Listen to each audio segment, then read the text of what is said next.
Siap, Budi.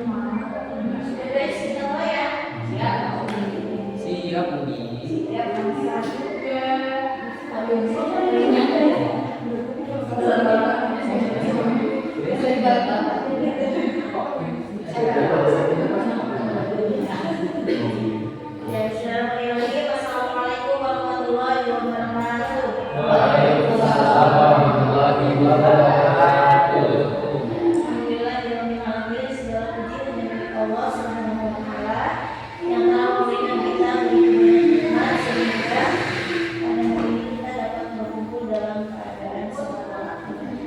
Salawat beserta salamnya Allah senantiasa tercurah kepada kedua Rasul kita Rasulullah Muhammad Sallallahu Alaihi Wasallam beserta keluarga, sahabat dan para pengikutnya dan seluruh umat Muhammadiyah yang mendapatkan syafaat beliau di yaumil akhir. Amin ya rabbal alamin. Baik, tentunya ya Allah, kita buka kelas inspirasi hari ini dengan bersama-sama mengucapkan lafaz ta'awudz, basmalah, al-fatihah dan sholawat.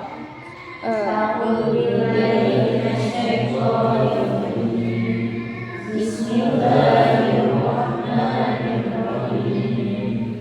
Alhamdulillahirabbil alamin. Ar-Rahmanir-Rahim. Maliki yaumiddin. Iyyaka na'budu wa iyyaka nasta'in.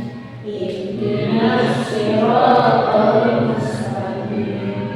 Siratal ladzina an'amta 'alaihim ghairil maghdubi 'alaihim waladdallin. Amin. Allahumma sholli 'ala Muhammad wa 'ala ali Muhammad.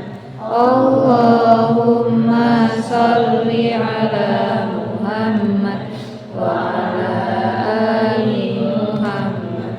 Allahumma sholli 'ala Muhammad. Kemudian kita akan membaca visi misi dari sekolah Al-Qarim Mampu. Visi misi sekolah Al-Qarim Mampu. Visi misi sekolah Al-Qarim Mampu.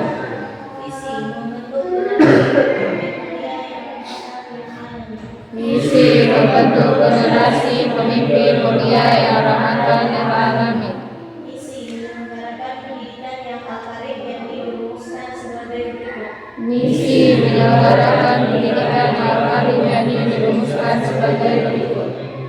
Al-Quran dan Al-Hadis sebagai sumber utama pembelajaran. Al-Quran dan Al-Hadis sebagai sumber utama pembelajaran. Kejujuran, keberanian, kedisiplinan membentuk jiwa kepemimpinan. Kejujuran, keberanian, kedisiplinan membentuk jiwa kepemimpinan. Amanah dan adil meningkatkan rasa bertanggung jawab. Amanah dan adil meningkatkan rasa bertanggung jawab. Rajin meningkatkan kemampuan ilmu.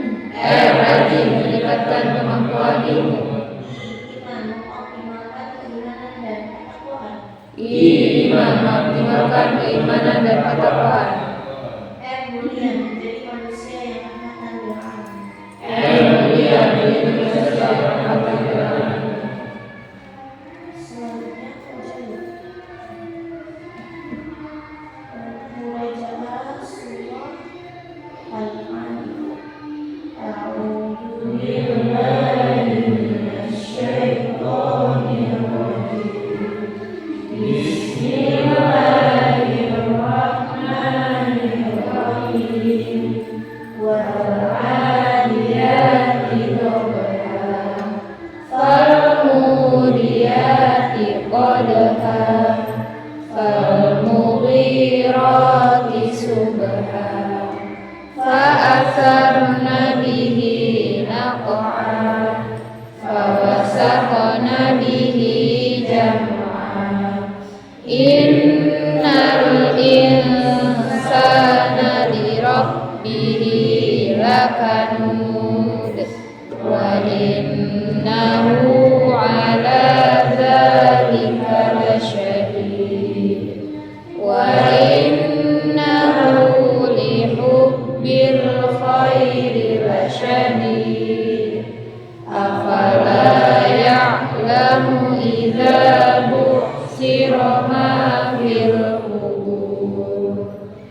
وحصل ما في الصدور إن ربهم بهم يومئذ لخبير صدق الله العظيم. Baik teman-teman, hari ini Umi Okti akan berbagi ya sedikit teman-teman. Sebelumnya hari ini seharusnya yang mengisi itu antara Umi Tina atau Umi Devi, cuma hari ini Umi Okti mengambil mengisi karena mau berbagi tentang program guru penggerak yang sedang Umi Okti jalankan sekarang. Pertama, mungkin Umi Okti akan mungkin di sini sudah pada tahu ya, tapi sifatnya kalau aja gitu, siapa tahu jadi lebih memahami gitu, mengulang apa yang sudah pernah teman-teman pelajari dulu mungkin waktu di zaman kuliah dan lain-lain. Nah, mungkin di awal nanti akan kasih tahu dulu apa sih sebenarnya program guru penggerak itu ya. Jadi program guru penggerak itu merupakan salah satu program dari Kementerian Pendidikan dan Kebudayaan Republik Indonesia yang diperuntukkan bagi guru-guru baik SD, baik TK, SD, SMP, SMA ataupun SMA. Kalau kuliah, kalau dosen nanti ada lagi programnya. Baik negeri maupun swasta gitu. Jadi kalau sekolah swasta itu jangan minder gitu ya teman-teman ya. Tentang kita sekolah swasta gitu, terus kita minder enggak gitu. Justru insya Allah kita tuh bisa bersaing kok dengan teman-teman yang ada di luar sana gitu. Nah, tapi memang ada beberapa syaratnya. Yang pertama, minimal pengabdian itu 5 tahun. 5 tahun apa 2 tahun ya? 2 tahun itu ada. Ya antara segitu. Kemudian yang kedua sudah punya NPTK. Ya, atau memenuhi pendidik dan tenaga pendidik. Maka dari itu teman-teman yang di sini sudah punya NPTK, jangan disia-siakan ya, tapi dimanfaatkan dengan baik karena tidak semua orang itu bisa mendapatkan itu dengan cepat gitu, atau sudah punya gitu. Maka kalau belum punya diurus, kalau yang sudah punya dimanfaatkan dengan baik gitu, karena banyak sekali program-program pemerintah itu yang bermanfaat gitu ya bagi. Nah, terus untuk bisa ikut guru penggerak ini ada seleksinya teman-teman. Jadi yang pertama, selain seleksi tadi yang dari 5 tahun terus punya PTK, seleksinya itu yang pertama ada seleksi administrasi. Yang kedua, kita kayak tulis esai gitu tapi online dan temanya itu sudah ditentukan oleh pemerintah. Yang ketiga, micro teaching. Yang keempat, seleksi wawancara. Nah, jadi setelah 4 rantai seleksi itu baru kemudian diumumkan jadi siapa yang kemudian bisa. Nah, kenapa sih sekarang orang tuh berlomba-lomba banget gitu ya bisa ikut guru penggerak? Saya sendiri baru tahu setelah masuk itu karena yang pertama ternyata tidak setiap provinsi setiap tahun itu mengadakan guru penggerak. Nah, jadi misal ini kan sudah angkatan ke-7 ya, ini kan angkatan ke-7. Nah, yang sudah pendaftaran ini sudah angkatan ke-9. Nah, ternyata di angkatan 6 pada waktu itu provinsi Lampung itu tidak buka gitu. Nah itu jadi kemudian di angkatan 7 itu beramai-ramai berbondong-bondong. Nah kenapa sih berbondong-bondong? Ternyata guru penggerak itu sekarang jadi salah satu syarat untuk guru-guru negeri bisa jadi kepala sekolah gitu. Itu untuk guru-guru negeri ya, kalau di swasta kan enggak gitu.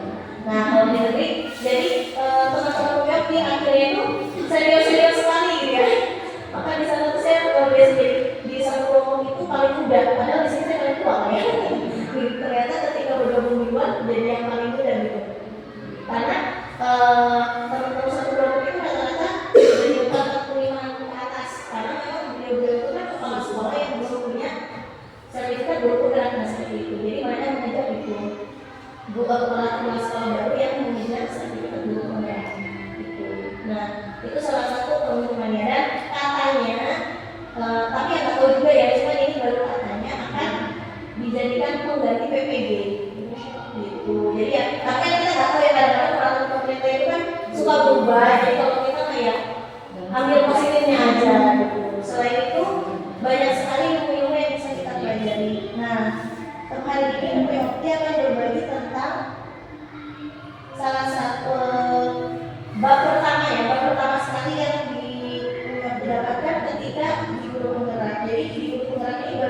2 bulan teman-teman yang baru 2 bulan, terus 1 bulannya istirahat karena akhir tahun itu apa sih kayak keuangannya itu harus kayak kita lah ya, kalau akhir tahun kan tutup buku gitu ya. Nah kemudian keuangannya kembali gitu apa, rencana anggaran keuangannya baru dimulai kembali gitu.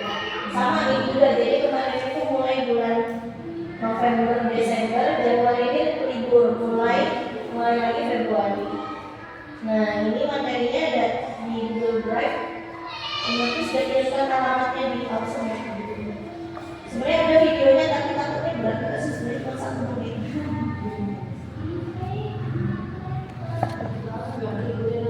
Oh boleh.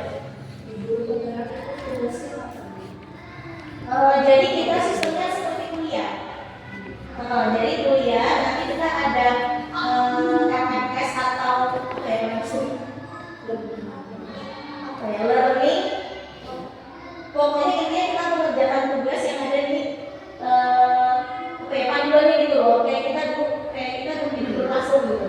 Nah, jadi tugasnya itu macam-macam. Salah satunya tugasnya ini ya,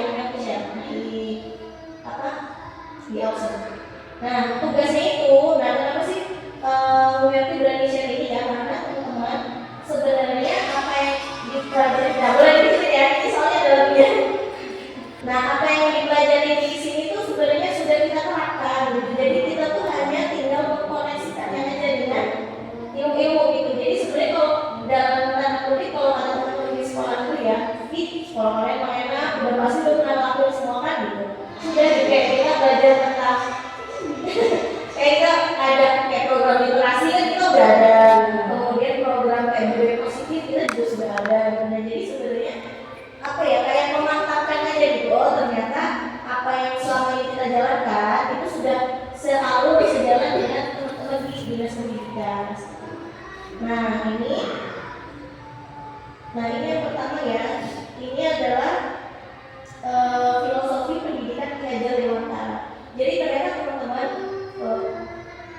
para pendidik pendidikan di Indonesia ya, kalau kita sebagai seorang muslim kan mobil terbaik kita itu kan Rasulullah gitu ya. Tapi kalau di Indonesia kan kita tentu punya apa ya, pendiri kan gitu ya. Nah jadi kalau di Indonesia kan kita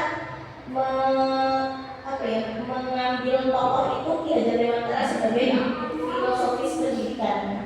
Nah jadi ternyata teman-teman Ki Hajar Dewantara itu beliau itu sudah memprakarsai Merdeka Belajar, kurikulum yang baru kita dapatkan ya di tahun 2021 ini, 2022 ya, kemudian baru diterapkan di 2023 itu bertahun-tahun saat beliau baru mendirikan mahasiswa.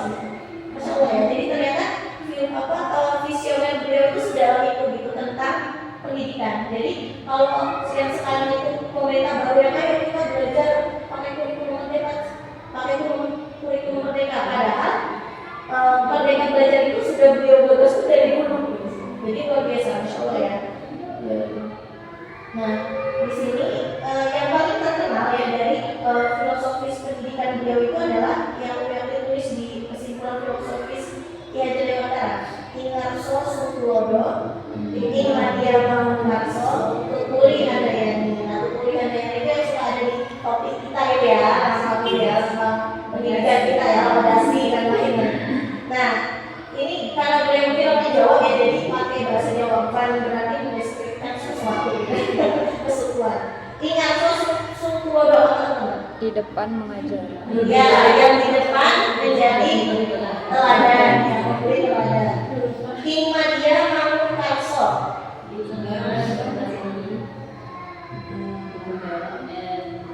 Rekoso itu karso ya, semangat ya, Memberi semangat gitu. Jadi lebih ke teman gitu, menjadi sahabat partner yang bisa memberi semangat. Ini terus Tutuli Handayani. Dorongan ya, memberi dorongan atau memberi motivasi. Nah kurang lebih begitu. Nah ini adalah filosofi pendidikan yang selama ini terkenal sekali ya. Nah ternyata setelah dikaji lebih lanjut, beliau itu tidak hanya 3 hal itu aja gitu yang beliau sampaikan, ternyata lebih dalam. Dan dalam bukunya yang beliau keluarkan itu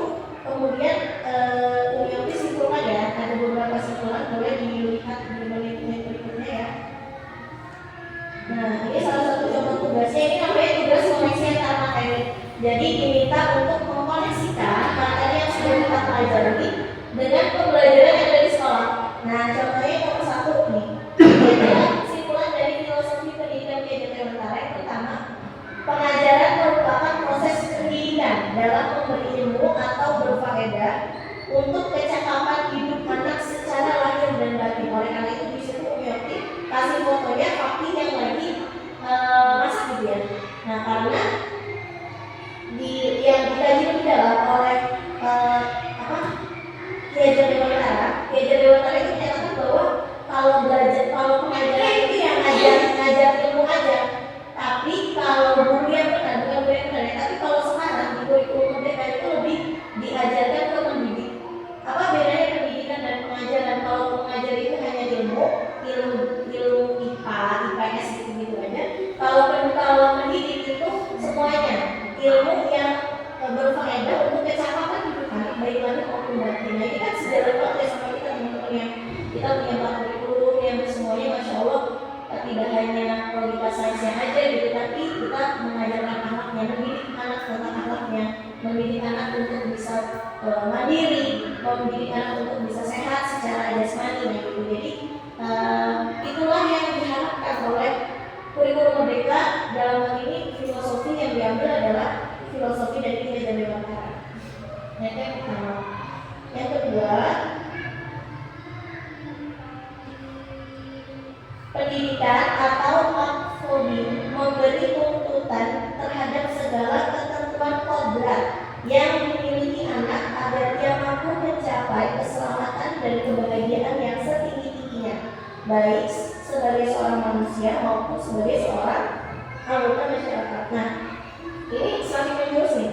Jadi kata beliau, pendidikan itu bukan hanya yang ngajarin soal matematika IPA, tapi bagaimana kekuatan kodrat atau bakat yang baru kemarin kita pelajari di seminar ya. Kodrat atau bakat atau syakilah atau bakat yang sudah diturunkan sama Allah itu muncul pada siswa-siswa yang kita didik ya, dan bukan untuk mencapai kekayaan dan lain-lain, tapi lebih ke keselamatan dan mereka bahagia dengan menjalankan apa yang sudah Allah tentukan buat dia. Nah, di sini sebagai anggota maupun sebagai masyarakat, di sini ada kurikulum sosialnya ya. Jadi bukan hanya untuk diri sendiri, tapi untuk orang lain.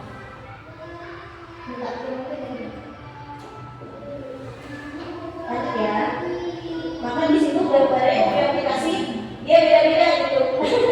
ada siswa yang menyanyi, kemudian mereka buang sampah, yang pokoknya kurikulum yang sekarang kita lakukan ya. Jadi kita buang sampah di jalan itu ternyata kan sejalan gitu dengan apa yang kemudian diimpikan oleh Ki Hajar Dewantara. Nah, yang ketiga, pendidikan adalah tempat persemaian benih-benih kebudayaan dalam masyarakat. Pengaruh dari luar tetap harus disaring dengan tetap mengutamakan kearifan lokal sosial budaya Indonesia. Nah, jadi ini kalau dari pemerintah ya diharapkan kurikulum merdeka sekarang yang dipelajari adalah in-situ development ya, atau kita memanfaatkan segala sesuatu sumber daya yang ada di sekitar kita untuk belajar. Nah, itu kan sekolah alam banget ya. Nah, jadi kita harus memanfaatkan orang-orang di sekitar kita, lingkungan di sekitar kita sebagai sumber belajar gitu. Nah, itu juga ternyata sejalan gitu sama apa yang kemudian Ki Hajar Dewantara inginkan gitu ya. Masya Allah, berpuluh-puluh tahun yang lalu sebelum aku 2023 ini.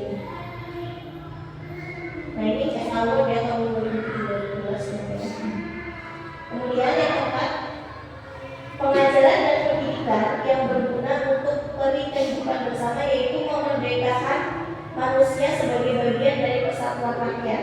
Manusia merdeka adalah manusia yang hidupnya lahir dan batin tidak tergantung pada orang lain, akan tetapi bersandar atas kekuatan sendiri. Pendidikan menciptakan ruang bagi murid untuk bertumbuh secara utuh agar mampu memuliakan dirinya dan orang lain, merdeka batin dan menjadi mandiri. Nah, kemudian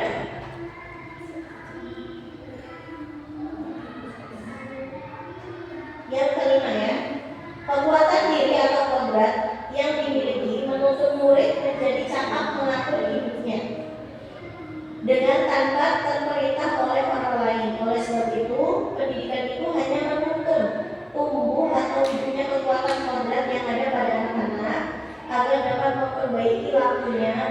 dasarnya hidup dan tumbuhnya kekuatan kodrat anak.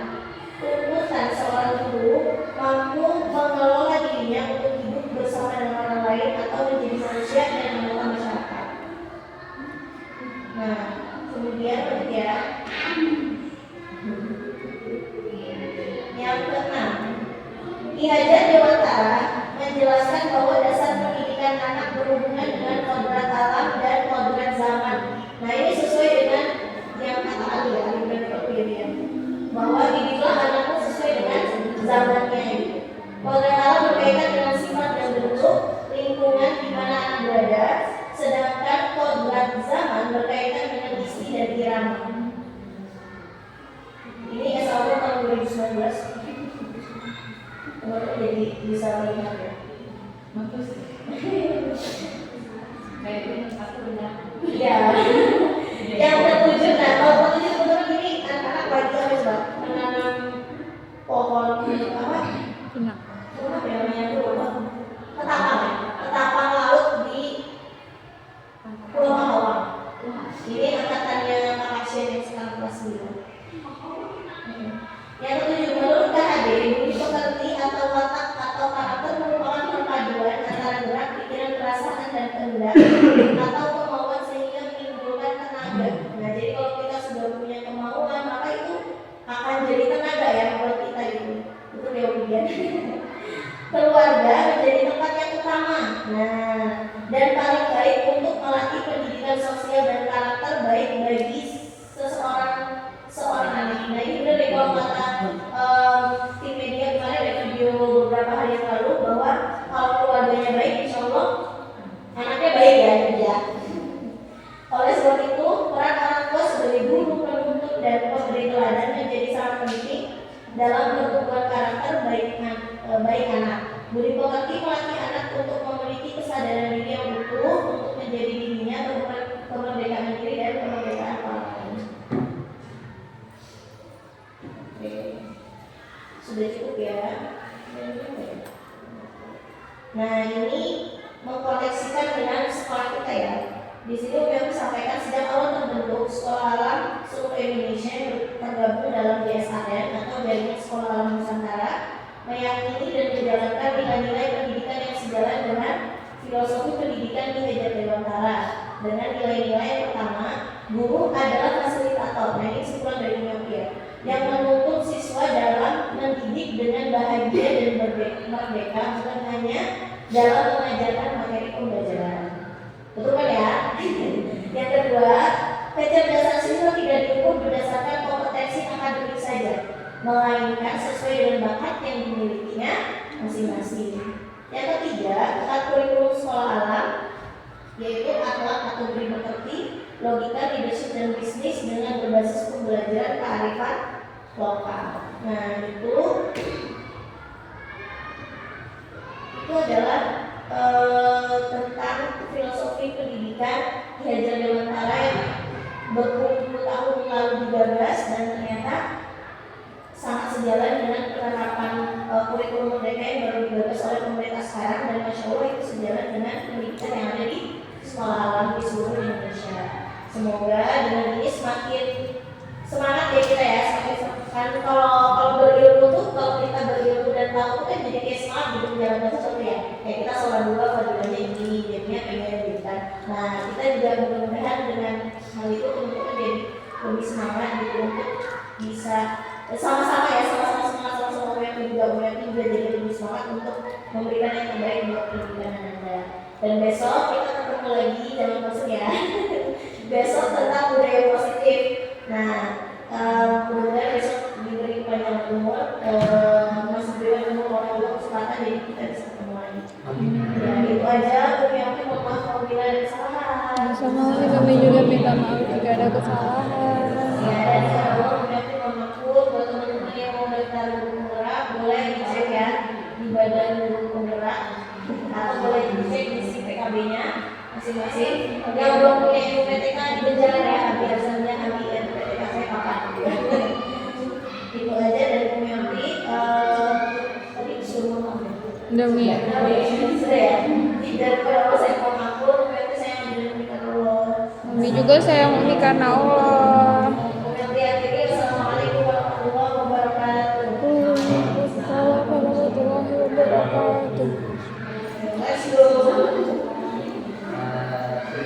Ya,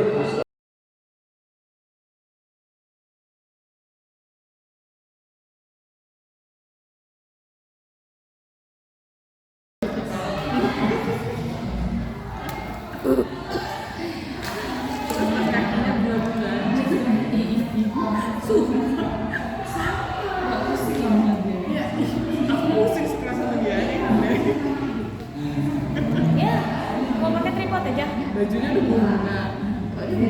Yaudah aku izin sama kopi. Kopi kasih. Ya sih. Ini nggak kurang pesanan. Oh, pinjam handphone.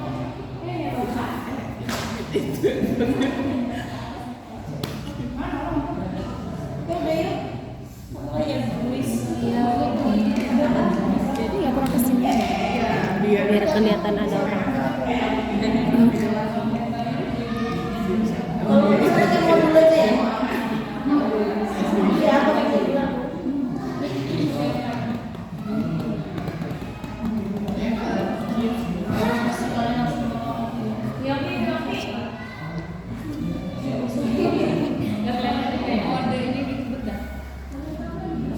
Ya, bismillahirrahmanirrahim. Wassalamualaikum warahmatullahi wabarakatuh. Waalaikumsalam warahmatullahi wabarakatuh.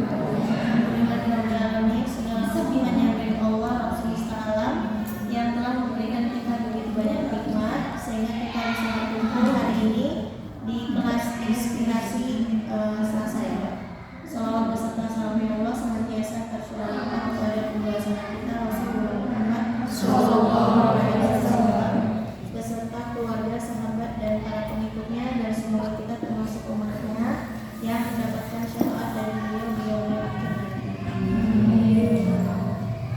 Amin yang dirahmati Allah Subhanahu wa Ta'ala. Mari kita buka kelas inspirasi hari ini dengan bersama-sama mengucapkan lafaz basmalah. Bismillahirrahmanirrahim. Ta'awudz, basmalah, al-fatihah, sholawat kepada Rasulullah.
Baik, terima kasih ya Bu Yuni, hari ini bertemu kembali dengan laki-laki ya. Sebenarnya sudah disiapkan PPT-nya, namun ini notebooknya nggak hidup nggak ngerti kenapa. Hidup tapi tidak mau loading ya. Nah jadi kita pakai ini aja ya teman-teman, modulnya Umiarti. Silakan dibuka, di download. Kalau susah nanti kalau susah coba taruh linknya. Kalau pakai link kan bukannya di Google Drive, jadi teman-teman nggak usah Bisa.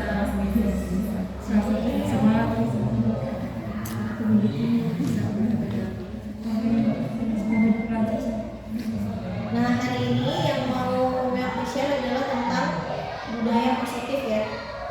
Kalau kemarin sudah tentang apa itu guru penggerak, kemudian keuntungannya apa buat kita, syarat-syaratnya, bagaimana cara mengikutinya. Nah hari ini kita akan belajar ya tentang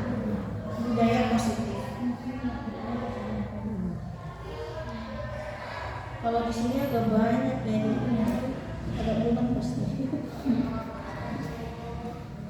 Nah, kita mulai dari halaman berapa sini?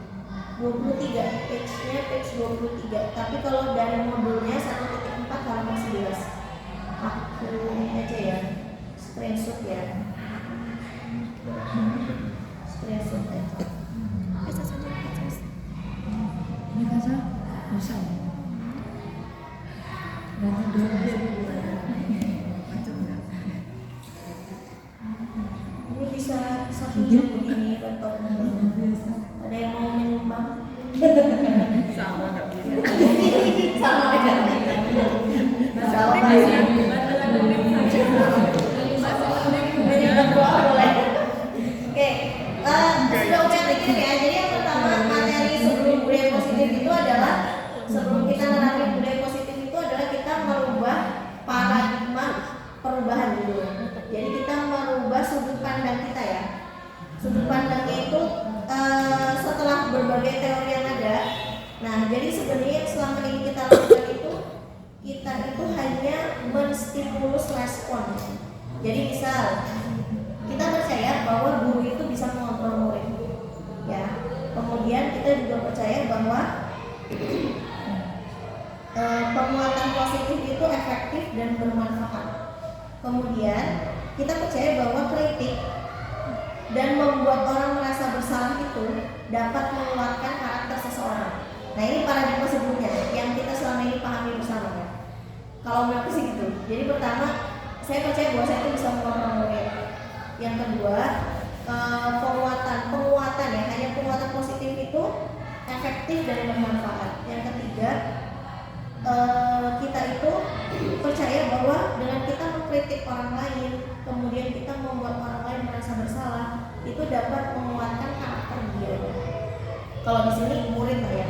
Kemudian di sini juga guru sebagai orang yang dewasa itu punya hak buat memaksa muridnya.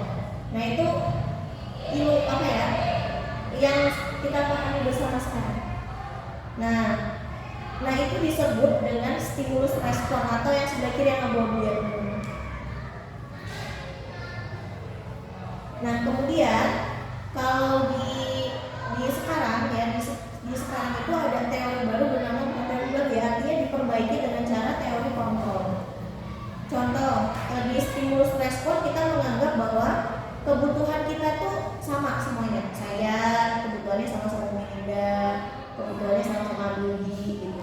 Nah, itu pada paradigma sebelumnya, pemikiran kita bahwa pendidikan sebelumnya itu sama gitu. Setiap anak tuh butuh ilmu matematika semua gitu. Jadi semua orang itu butuh pinter matematika semua. Semua orang itu butuh pinter bahasa Inggris semua gitu. Nah, di stimulus respon, di teori kontrol, teori yang sekarang kita pelajari, semua realitas kebutuhan kita itu beda-beda. Pada kenyataannya kita tuh punya kebutuhan yang berbeda-beda. Jadi saya tentu guru bahasa Indonesia berbeda dengan guru bahasa Inggris, kebutuhannya berbeda dengan Umilinda sebagai kepala sekolah. Begitu juga anak. Jadi makanya Zafran pasti berbeda dengan kebutuhannya Adeva dan seterusnya gitu. Jadi kita sekarang mengubah ya dari kalau di sekolah alam kan insya Allah kita sudah paham ya bahwa anak-anak itu nggak harus semuanya pintar matematika, tapi mereka punya kebutuhannya masing-masing. Kemudian yang kedua, semua orang melihat hal yang sama. Nah, contoh di zaman dulu kita nganggap orang tua kita nganggap kita pintar kalau kita ranking 1 ya, menganggap kita hebat kalau kita udah juara apa gitu, juara umum, juara di lomba sains gitu. Tapi padahal di teori kontrol kita meyakini bahwa setiap orang memiliki gambaran yang berbeda. Nah, itu yang kita banget ya, insya Allah ya, sekolah alam banget. Kemudian yang ketiga, kita mencoba mengubah orang agar berpandangan sama-sama kita. Gitu. Jadi kita membuat orang lain itu sama persepsi dengan kita, bahwa sama kayak tadi, anak yang pintar itu cuma anak yang pintar matematika aja. Padahal harusnya kita berusaha memahami pandangan orang lain tentang dunia itu berbeda-beda. Seperti yang pernah dijelaskan sama Abi Karim waktu itu. Jadi ada sebuah pohon kelapa ya, atau pohon pisang ya waktu itu. Pohon kelapa ya. Ya, jadi ada yang berpikir tingginya berapa, ada yang berpikir buahnya bisa saya jual gitu. Nah, itu harusnya kita seperti itu, dan sekarang kita sudah seperti itu sama dengan sekolah. Nah, kemudian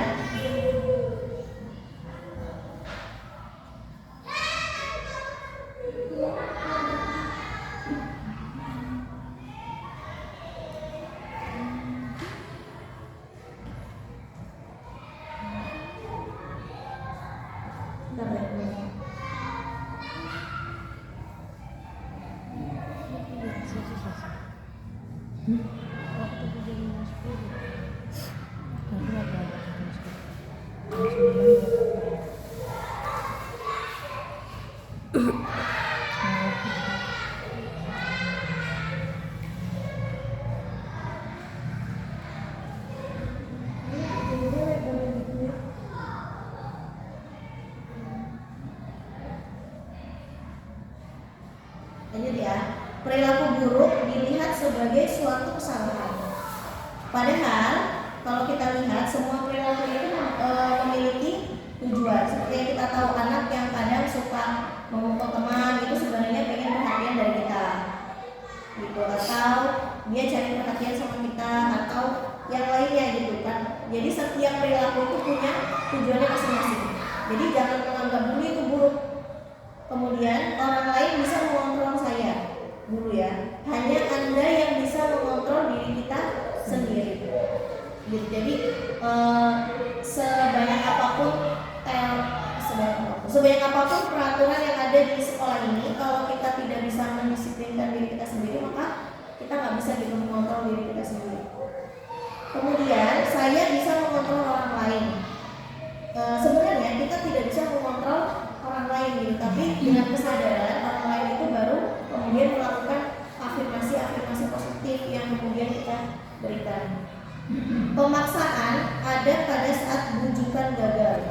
Nah, di sini di teori yang sekarang, kolaborasi dan konsensus menciptakan pilihan-pilihan baru. Gitu. Jadi sekarang kita lebih ke pemaksaan, tetapi kita lebih kolaborasi. Gitu. Kemudian kita bertanya baiknya bagaimana gitu, meskipun itu ke anak-anaknya. Model berpikir menang kalah. Nah, ini kalau saya bisa mengontrol kamu, saya menang nih. Berarti kamu yang kalah. Nah, kalau yang sekarang kita tuh berpikir bahwa menang dan menang.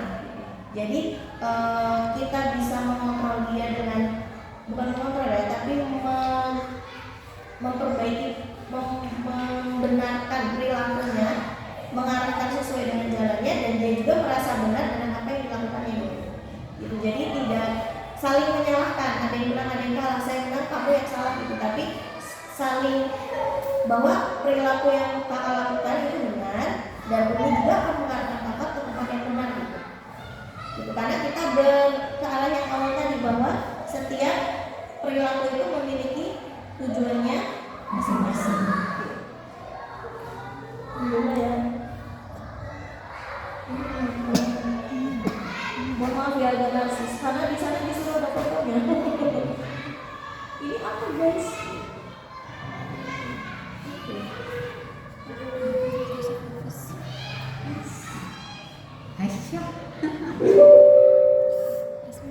Begitu memang.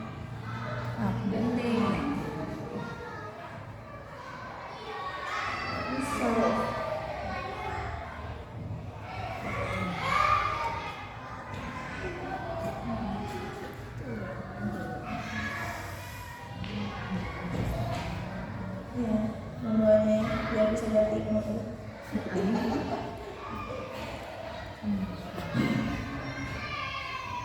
Ya, ini tadi ya. Jadi ini pertama yang kita bahas tadi tentang kelihatan nggak jual? Anggap aja kelihatan ya.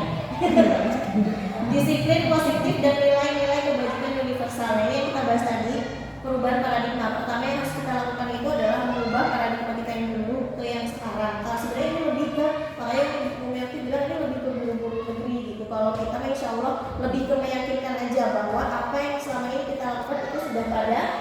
jalannya itu dan sesuai dengan apa yang diinginkan oleh pemerintah seperti itu ya gitu.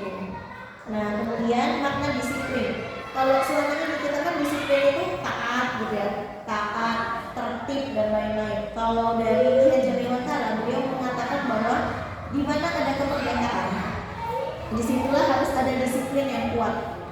Sesungguh pun disiplin itu bersifat self disiplin, yaitu kita sendiri yang mewajibkan kita dengan sekeras-kerasnya. Tetapi itu sama saja, sebab jika kita tidak cakap melalui self disiplin, wajiblah penguasa lain mendisiplinkan diri kita. Dan peraturan demikian itulah harus ada di dalam suasana yang merdeka. Jadi maksudnya kita itu disiplinnya dalam keadaan yang bahagia gitu. Jadi kita bahagia bisa berangkat pagi, kita bahagia memakai baju yang sesuai warna tujuan kelas 3 ya hari pagi. Tadi udah motivasi soalnya pagi-pagi dan lain-lain gitu. Jadi disiplin itu berdasarkan kemerdekaan kita gitu. Jadi kita jangan merasa itu terkekang, tapi lebih ke merasa bahwa kedisiplinan itu memang baik buat diri kita. Nah kemudian nilai-nilai kebijakan universal. Sebenarnya teman-teman nilai-nilai kebijakan universal yang dibahas di modul ini tuh banyak banget sumber-sumbernya. Jadi ada dari macam-macam lah pokoknya, dari luar negeri sampai dari Indonesia. Nah tapi kalau kita di sini yang sedang digaungkan dalam kurikulum merdeka itu adalah profil pelajar Pancasila ya. Nah ini harus paham ya teman-teman. Jadi profil pelajar Pancasila itu sebenarnya 11-12 sama visi-visi kita yang selama ini kita bacakan setiap hari. Yang pertama, beriman bertakwa kepada Tuhan Yang Maha Esa dan berakhlak mulia. Ya, kemudian yang kedua mandiri, yang ketiga bernalar kritis berarti dalam hal logika sains, berkebinekaan global, bergotong royong dan kreatif. Nah itu adalah 6 dari profil pelajar Pancasila yang diinginkan oleh pemerintah ya untuk orang-orang di Indonesia, pelajar-pelajar di Indonesia. Gimana teman-teman? Yang kedua, ini bab kedua yang kita pelajari, teori motivasi, hukuman dan penghargaan serta restitusi. Oke, sebenarnya motivasi itu kalau di modul ini dikatakan bahwa motivasi itu punya dampak-dampak buruk. Yang pertama adalah motivasi itu untuk menghindari ketidaknyamanan atau hukuman. Yang kedua, untuk mendapatkan imbalan atau penghargaan dari orang lain. Ya, yang ketiga, untuk menjadi orang yang mereka inginkan dan menghargai diri sendiri dengan nilai-nilai yang mereka percaya. Ini yang bagus. Yang nomor 1 dan 2 itu motivasinya dari luar atau dari dalam? Dari luar ya. Jadi mereka menghindari ketidaknyamanan atau hukuman. Jadi dia nggak mau dapat hukuman, dia nggak mau dapat sesuatu yang ada menurut dia, maka kita kasih motivasi. Kemudian supaya dapat imbalan, dapat hadiah, gitu, dapat penghargaan dari orang lain. Akhirnya dia melakukan kebaikan. Nah, jadi kebaikan itu tidak dari dirinya sendiri, tapi melainkan karena dia tidak ingin dapat hukuman dan ingin dapat imbalan. Nah, ini sebenarnya hal yang kurang baik. Kenapa? Karena motivasi dari luar itu hanya akan bertahan dalam jangka pendek, tidak bertahan dalam jangka panjang. Nanti kalau gurunya lupa nerapin peraturan, gurunya lagi tidak ada, maka dia akan melakukan hal-hal yang tidak sesuai dengan peraturan gitu. Karena itu motivasinya berasal dari luar, apa yang lihat itu tidak masuk gitu.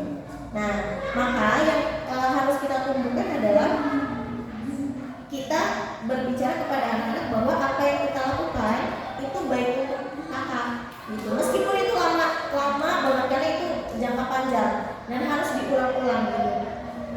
Dan untuk menghargai diri kakak sendiri, mungkin ini untuk kelas yang tinggi ya, belum bisa ngerti ya gitu. Kalau kelas 1 nggak ngerti. Jadi intinya ini baik untuk kakak gitu. Kalau untuk adik, tapi kalau kelas 4, 5, 6 mungkin sudah ngerti. Nah kemudian ini biar lebih jelas ada di halaman sekarang. Ini Umyoti kenalkan, sebenarnya kalau tempat kita udah tahu ya, bedanya hukuman, konsekuensi sama restitusi. Jadi tingkatan keburukannya itu, keburukan efeknya itu yang pertama itu hukuman. Kalau hukuman di situ dikatakan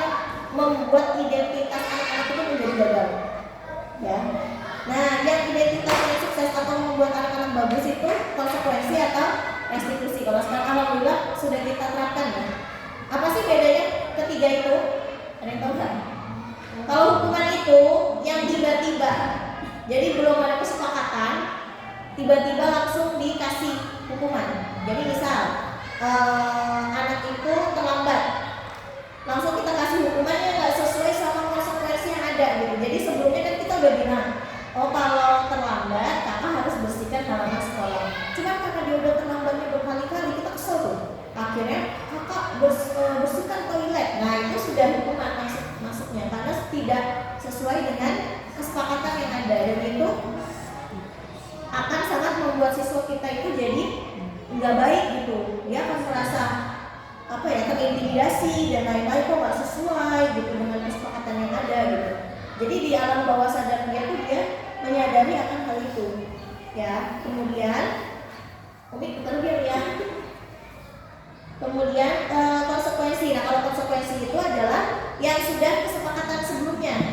Nah jadi sebelumnya sudah disepakati. Nah kalau dia kayak tadi melanggar yang tadi, misalkan udah berkali-kali terlambat, terus kita kesel, maka kita buatnya hari itu sama anak-anak, tapi dilakukannya besoknya atau besoknya lagi gitu loh. Ketika dia sudah terlambat lagi.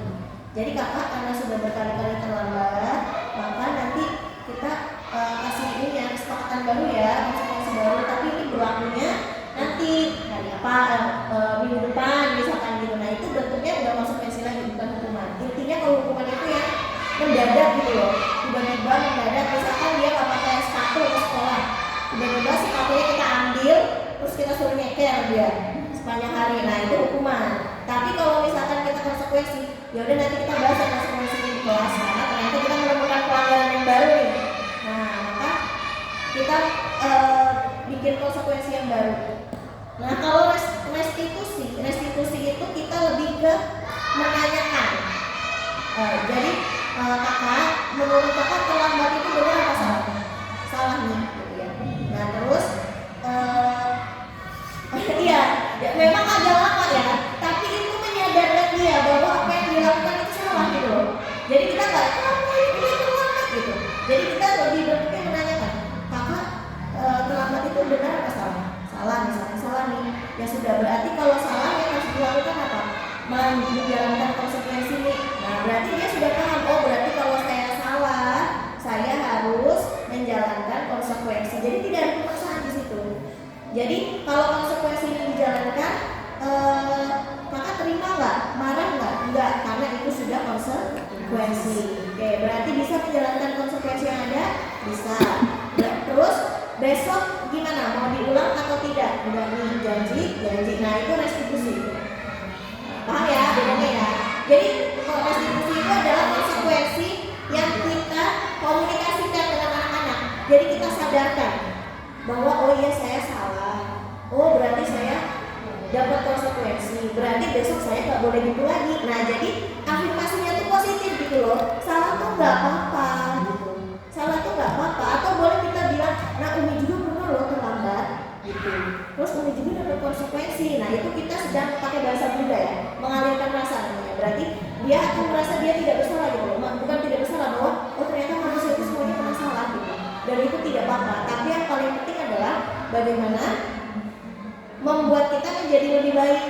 Besoknya harus menjadi lebih baik. Nah gitu. Nah itu namanya restitusi. Jadi bisa ya teman-teman bedain. Yang pertama hukuman, yang kedua konsekuensi, yang ketiga restitusi ya. Nah ini tadi ya. Kalau di sini kan kita sebenarnya agak menjelaskan ini tuh agak gimana gitu, karena memang kalau di sekolah kita melakukannya ya, kan ada penghargaan. Tapi kalau sudah ada restitusi di sekolah kita, insya Allah penghargaan ini efeknya juga baik. Karena sebenarnya penghargaan itu punya dua sisi, ada yang buruk, ada yang baik. Salah satunya adalah yang tadi, dia itu pengaruhnya itu hanya jangka pendek. Jadi kalau sudah tidak ada penghargaan, maka kemungkinan kecil dia akan melakukan hal yang sama. Tapi ada juga anak yang memang bisa dengan penghargaan ya. Dengan penghargaan dia akan melakukan hal yang baik tergantung dengan bahasa cintanya. Nah inti dari restitusi itu adalah sebenarnya menumbuhkan motivasi dari dalam dirinya bahwa berbuat baik itu efeknya untuk dirinya sendiri, bukan untuk orang lain. Dan salah itu tidak apa-apa asalkan kita bisa memperbaikinya di masa yang akan nggak mau seperti itu. Oke teman-teman, terima kasih banyak. Makasih banyak sudah menunggu lewat 6 menit ya. Ya. Sebenarnya masih banyak begitu babnya sampai 6, tapi ini baru bab 2. Tapi nggak apa-apa, ini sudah intinya kok. Yang paling penting itu tadi jangan nggak apa-apa ya. Kita sebagai guru juga jangan yang ya Umi berarti selama ini aku tuh memberi hukuman. Nggak apa-apa, justru sama Umi waktu juga pun kayak gitu. Jadi sekarang kita lebih ke ingat berarti nanti kalau ada anak yang salah maka saya harus tanyakan dulu. Yang penting konsekuensinya udah dibuat dulu. Kakak tadi benar nggak berbuatnya kalau kayak gitu? Kita coba sama-sama ya, supaya kita bisa menumbuhkan identitas yang positif, yang sukses buat anak-anak gitu. Jadi jangan kayak generasi kita, generasi yang mencari hukum aja ya. Generasi hukuman gitu ya, efeknya kayak kita.